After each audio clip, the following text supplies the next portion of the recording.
In August of 2010, 19-year-old Mackenzie Hild hunched over her clipboard inside a large canvas tent in Rwanda.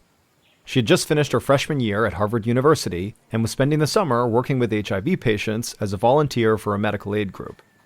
Mackenzie finished scribbling some patient notes onto her clipboard, then set it on a folding table alongside clipboards from other volunteers. She felt a little sad that the summer was coming to an end. While she was looking forward to going back to college, she'd never felt more fulfilled than over these past 3 months. Since childhood, she dreamed of working as a doctor in Africa. In fact, this was actually her second trip to the continent. She spent last summer working in a clinic in Uganda. She rubbed her eyes and then stretched and yawned, and as she did, she suddenly jerked in pain. There was a sharp cramp in her stomach, like someone had stabbed it with a knife. She pressed a hand to her abdomen, hoping the pressure would relieve the pain, but the cramping only got worse. It was not the first time this had happened. In fact, she'd had stomach cramps almost every day since she arrived in Rwanda a few months ago. Her stomach always started hurting shortly after she ate. It had gotten so bad that she was now skipping breakfast and eating as little as possible for lunch and dinner. The same thing had happened last summer in Uganda, too. She'd lost 15 pounds over 3 months. Luckily, once she got home, her weight went back to normal.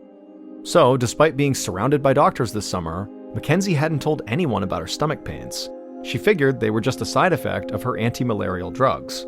She'd be home in a few days, and the ache would go away, and she'd regain the weight she'd lost over the summer. So she took some deep breaths, riding out the pain until it subsided. Once she was feeling a bit better, Mackenzie stood up straight again. Then she went back to work and pushed the stomachache out of her mind. A few days later, Mackenzie's mom, Joanne Hild, stood with her husband Wayne in the Sacramento airport, about 65 miles from their home in Nevada City, California. Joanne was giddy with excitement. She hadn't seen Mackenzie in 3 months and couldn't wait to pull her daughter in for a big bear hug. But when Mackenzie finally walked through the doors, Joanne was shocked. Her daughter had lost a lot of weight. Mackenzie had always been thin, but now she looked downright skeletal. Joanne looked to Wayne, who seemed equally worried. He mumbled that she must have lost a good 20 or 30 pounds. Joanne agreed, but she forced herself to smile as her daughter saw them and came rushing over.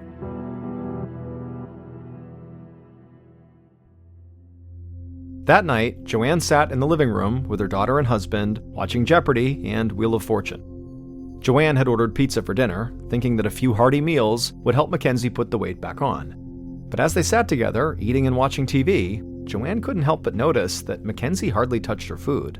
And when she did take a bite, she winced, like it had a bad taste or something. She asked her daughter about it, and Mackenzie explained she hadn't been eating much recently because her stomach hurt so badly after meals. She smiled and promised her mom she would eat more once the anti-malarial meds wore off. But Joanne didn't think that sounded right. Losing a little weight might be a side effect of anti-malarial medication, but pain so intense that her daughter was skipping meals? That had to be something else. She told Mackenzie they were going to go to the doctor first thing in the morning. Mackenzie nodded, now looking a bit scared. Joanne hadn't meant to upset her daughter, but she wasn't willing to wait to see what happened either. The next morning, Joanne sat with Mackenzie in the waiting room at the local clinic. They'd met with the doctor briefly, and he had ordered a full battery of tests, including tests for tropical diseases, HIV, and digestive disorders like Crohn's. Now they were waiting to see what the results might be. Joanne couldn't keep her legs still. She bounced them nervously, even when Mackenzie told her to stop. Deep down, Joanne was worried that something could be seriously wrong with her daughter. Thankfully, it was not long before the doctor popped her head into the waiting room and waved Mackenzie back. Joanne followed, and they stepped into the same little examination room where they'd first met the doctor. The doctor told Mackenzie that all of her tests had come back negative. In her opinion, it seemed like Mackenzie's system was just being sensitive to the food she'd been eating over the summer, which explained the stomach pain and the weight loss. Her stomach should settle down in the coming weeks, and then she could regain the weight. And so the doctor just advised some rest at home. Joanne felt incredibly relieved as she promised the doctor that she would heed the advice, she would get her daughter some rest and some good home-cooked meals. And Mackenzie nodded as well, agreeing to take it easy until school started later in the month. And with that, Joanne decided to put her worries aside and focus on enjoying some quality time with her daughter before she returned to college in Boston.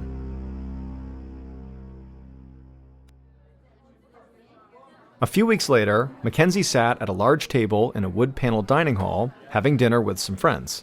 She was back at Harvard, enjoying the beginning of her sophomore year. But she was still dangerously underweight, and her stomach ached every time she took so much as a small bite of food. Determined to eat anyways, she shoved a little bit of pasta into her mouth, and she chewed it until it basically dissolved inside of her mouth, and then she swallowed. Then she braced herself. Sure enough, a few minutes later, that stabbing pain erupted in her stomach. A friend noticed Mackenzie go silent and asked if everything was okay. Mackenzie just nodded and said the pain would subside in a few minutes. But 10 minutes later, the pain was only getting worse. Breathless, Mackenzie asked her friend to walk her back to her dorm room. She wanted to go lie down. The friend agreed, and they made their way across the quad from the dining hall to her dorm room. Once there, Mackenzie crawled into her bed and just lay in a fetal position, waiting for the stabbing sensation to go away. But it didn't. She was in too much pain to move, and so she stayed in bed for hours, just watching reruns of Friends and holding her stomach. The pain would finally ease up, at which point she was able to sit upright. Mackenzie went to the bathroom to brush her teeth, then tried to get some sleep. 2 weeks later, Mackenzie was in the emergency room, holding her stomach in agony. After 2 weeks of near constant stabbing pain, Mackenzie had finally gone to the student health center on campus. But she had been so underweight when she arrived that the staff didn't think they'd be able to treat her. Instead, they called an ambulance to take her to the hospital where she was now. A doctor walked into the room and pulled up a stool so that she was sitting directly across from Mackenzie. And then she leaned in, looking as though she had some bad news. The doctor explained that Mackenzie weighed only 75 pounds, which was a life-threatening weight for someone who was 5 feet 3 inches tall. The doctor said it was a good thing that Mackenzie had gone to the student health clinic for help. She might not have made it much longer on her own. The thought was terrifying. Mackenzie could feel her heart start to race as the doctor ordered a full workup of tests and then promised they would get to the bottom of her pain. Mackenzie called her parents to let them know what was going on, and her mom said she'd booked the next flight out of Sacramento. Mackenzie wanted to tell her mom that she was overreacting, that everything would be fine, but for the first time since she got sick, she didn't know if that was even true. This thought made her eyes sting with tears, and she begged her mom to please hurry up. When the doctor returned a few hours later, she wasn't alone. There was a small medical team with her, who told Mackenzie they had her test results. Mackenzie braced herself, hoping for something definitive. Instead, the doctors explained that all of Mackenzie's tests had come back normal. Mackenzie was shocked. She certainly did not feel normal, but then the doctor went on. Because her tests were normal, it was likely her weight loss was due to a psychological issue, not a physical one. So instead of surgery or medication, they wanted to send her to an inpatient treatment center, specifically one that specialized in eating disorders. Mackenzie blinked. Sure, she had just heard the doctor wrong. She didn't have an eating disorder. In fact, she was desperately trying to eat.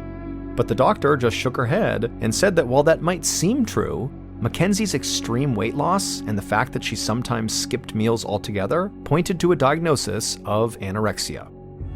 Mackenzie tried to keep herself together, to convince them that she only skipped meals because of the physical pain in her stomach, but the doctors were certain that she was just struggling with an eating disorder.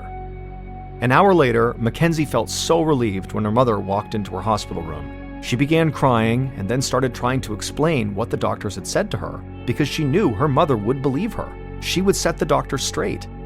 Instead, her mom sat on the edge of the bed and told Mackenzie that the inpatient center was probably best. They had to trust the doctors. They knew what they were doing. Mackenzie felt overwhelmed as she realized what her mother was saying, that she would be going to the treatment facility in a matter of hours to have her mental health examined. A month later, Mackenzie sat at a metal lunch table with a nurse sitting nearby. Mackenzie forced herself to eat the food in front of her, even though every bite felt like molten iron hitting her stomach. She'd spent the past 4 weeks in a medical unit for people with eating disorders and had been observed at mealtimes like this one on a regular basis. She choked down as much food as she could handle, knowing that she was not going to be released until she gained back some of the weight she'd lost over the summer. Her stomach now hurt all the time, and not just when she was eating. It now hurt to walk, to sleep, to move, just to think it hurt. And the worst part was that everybody kept telling her it was all in her head. She felt unhinged and angry. Angry that her doctors didn't believe her. Angry that she was missing school to be in this medical unit. And angry that she was in too much pain to eat. She felt like she was going crazy. She finished the last bite of her oatmeal and dropped her spoon in triumph. The nurse told her she had done a great job, then followed her to the small office where Mackenzie weighed in every few days. She stepped on a digital scale, and the nurse took down her weight from a screen that Mackenzie couldn't see. Blind weigh-ins were clinic policy because they didn't want the patients thinking about how much they weighed. But Mackenzie wanted to know. She was praying that she'd managed to put more weight on. Her clothes had been fitting her better, which she hoped was a good sign. Mackenzie sighed with relief when the nurse looked at her weight on the screen and then told her that she should be proud of her efforts. Mackenzie's stomach was already aching from the oatmeal she'd just eaten, but she refused to show it. She would do anything to leave this place and return to school. And if that meant she had to bear down and hide the agony she suffered every time she swallowed food, well, that was fine.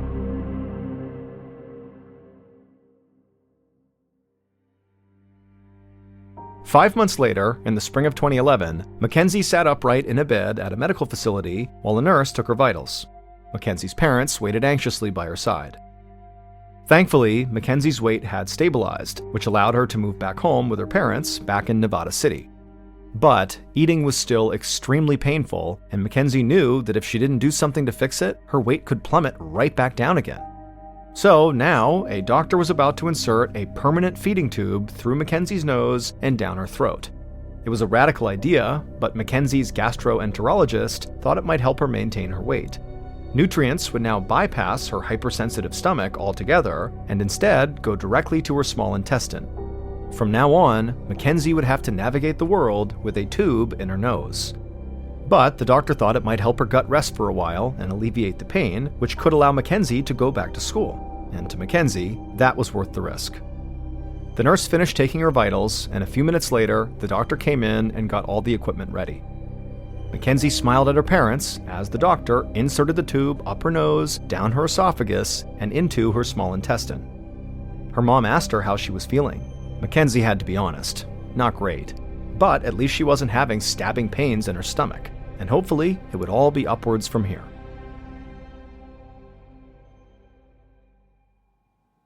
A few weeks later, Mackenzie arrived at her gastroenterologist's office for a routine checkup. She stepped on the scale, which flashed 105 pounds. It was phenomenal news. She'd officially regained all the weight she'd lost since first going to Rwanda. Mackenzie was overjoyed. And then it got even better when her gastroenterologist told her he was officially ruling out anorexia as a diagnosis, and he was approving Mackenzie to return to college in the fall. Now, the gastroenterologist was clear. They still didn't know what was causing Mackenzie so much pain, but at the very least, it didn't have to stop her from living her life. Mackenzie was too excited to care at that moment. She could not wait to get home and re-enroll at Harvard. In early September of 2011, Mackenzie sat in a dining hall with her friends for the first time in a year. She couldn't have been happier to be back on campus, even if it meant that she was now a year behind her classmates. Mackenzie was getting all of her food through the nasal feeding tube now, and while that normally didn't bother her, it was Taco Tuesday at the dining hall, and her stomach almost grumbled as she smelled the chili peppers and grilled onions. She didn't miss the stomach pain, but some days she really missed eating. And she also didn't like the feeling that everybody was always looking at her. She was the nose tube girl, and she felt even more conspicuous when she was sitting next to friends at the dining hall. So she took out a textbook, deciding to get a jump start on her homework while her friends ate. Their mouths were too full to talk anyway. Mackenzie had a full course load this semester, and she'd volunteered to work at a local homeless shelter. So really, she told herself, cutting out the time it took to actually eat meals was for the best. Just then, one of her friends asked her if she wanted to try just a little bit of the churros they were serving for dessert, and Mackenzie did. She really did.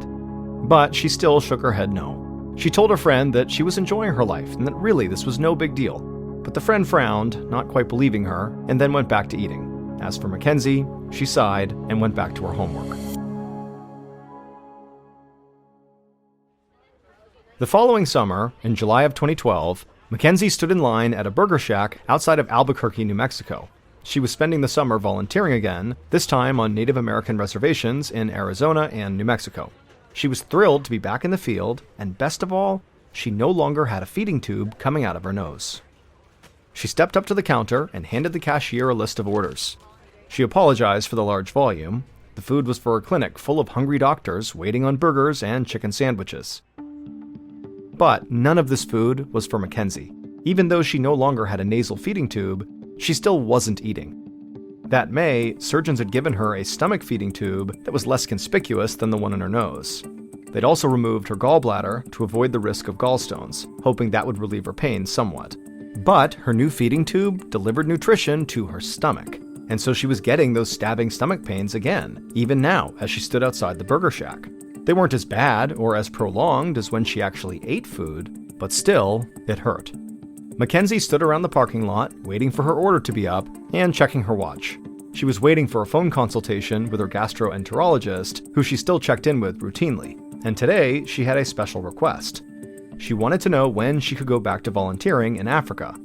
She had gotten used to not eating, but she was tired of letting her stomach pain rule her life. She wanted clearance to go back overseas. Just then, Mackenzie picked up the burgers, and a few minutes later, her doctor called. Mackenzie updated him on how she was doing, and then she asked for clearance to go back to work in Africa. The doctor paused for a moment to think, and then finally he said yes. He thought it would be okay for her to go. Mackenzie was so happy. She thanked the doctor, hung up, and jumped in her car. As soon as she had a free moment, she would start making plans.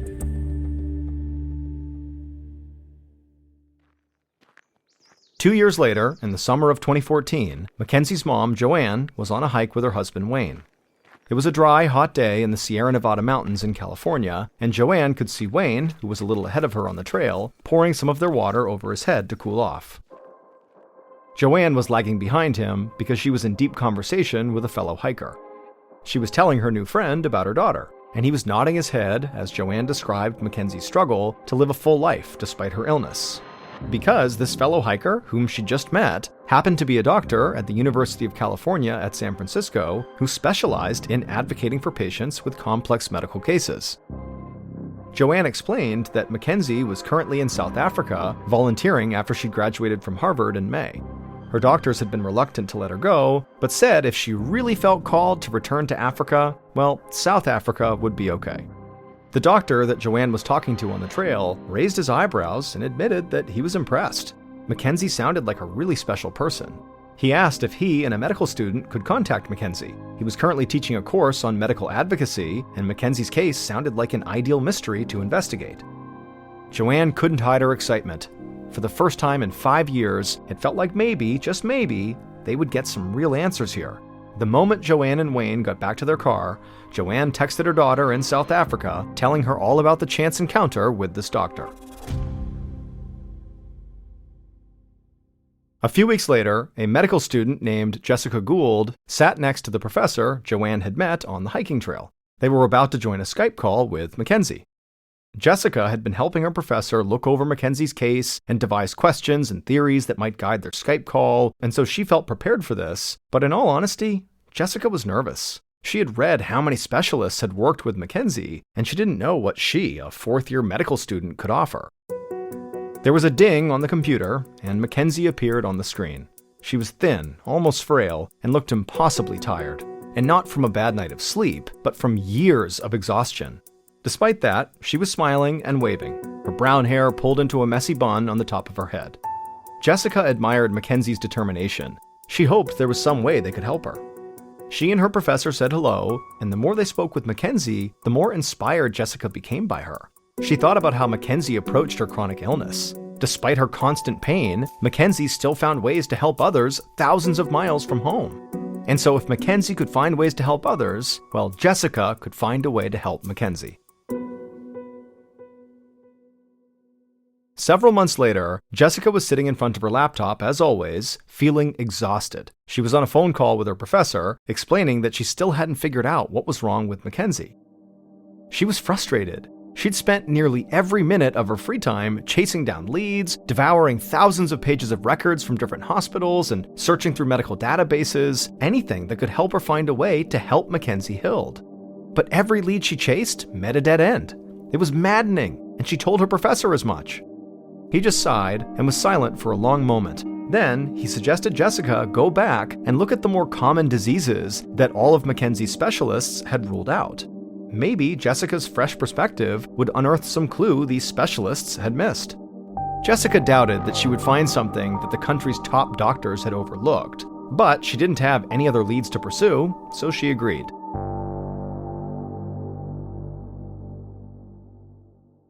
A few weeks later, in January 2015, Mackenzie was lounging on the couch back home in Nevada City when her phone rang.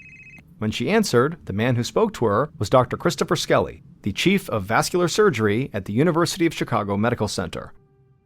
Dr. Skelly explained that before the holidays, he'd received an interesting email from a medical student named Jessica Gould. And after chatting with Jessica, he had agreed to review Mackenzie's case. And in his opinion, he knew what was causing Mackenzie's pain and had a way to treat it. Mackenzie's heart pounded. She couldn't believe what she was hearing. For the past 6 years, she'd either been living in excruciating pain or with a feeding tube up her nose or in her stomach. It had been 5 years since she last chewed food or even tasted it. She thought this was how she would live the rest of her life. She'd grieved, she'd processed, she'd found a way to move on. And now she was hearing that there might be a cure. She told Dr. Skelly that she couldn't book her ticket to Chicago quickly enough. 4 weeks later, Mackenzie arrived at Dr. Skelly's office feeling nervous and thrilled. After some testing, Dr. Skelly told Mackenzie that he believed her symptoms were physical, not psychological. In fact, he believed she had been suffering for years because of a physical abnormality that she'd had since birth. And the tests proved it. Just hearing those words flooded Mackenzie with relief. She wanted to cry. Then Dr. Skelly finally gave her an official diagnosis. He said that Mackenzie had a rare and little-known condition called median arcuate ligament syndrome, or MALS for short. He explained that the median arcuate ligament is a band of tissue that runs from the base of the diaphragm, the muscles that help us breathe, up to the heart. For people with MALS, that band of tissue is in the wrong place. It crosses over the heart and compresses the artery that supplies blood to the stomach and other organs. This impaired blood flow can cause intense pain when eating because the stomach isn't getting the blood supply it needs to digest the food. Doctors had actually tested Mackenzie for MALS early on, but those results came back negative. However, when Jessica went back and reviewed the early decisions in Mackenzie's case, she thought MALS perfectly explained Mackenzie's symptoms. And so Jessica had convinced a leading expert on MALS, Dr. Skelly, to investigate whether her hunch was right. And when he did, Dr. Skelly determined that the previous tests were wrong. Mackenzie did have MALS after all.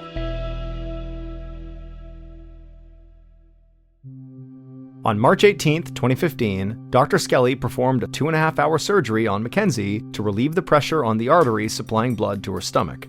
The next day, when Mackenzie woke up, she had her first bite of food in 5 years, a spoonful of scrambled eggs from the hospital cafeteria.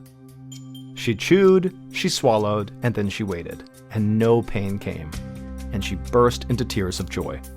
It would take a few weeks for her stomach to get used to eating, but the pain never did come back.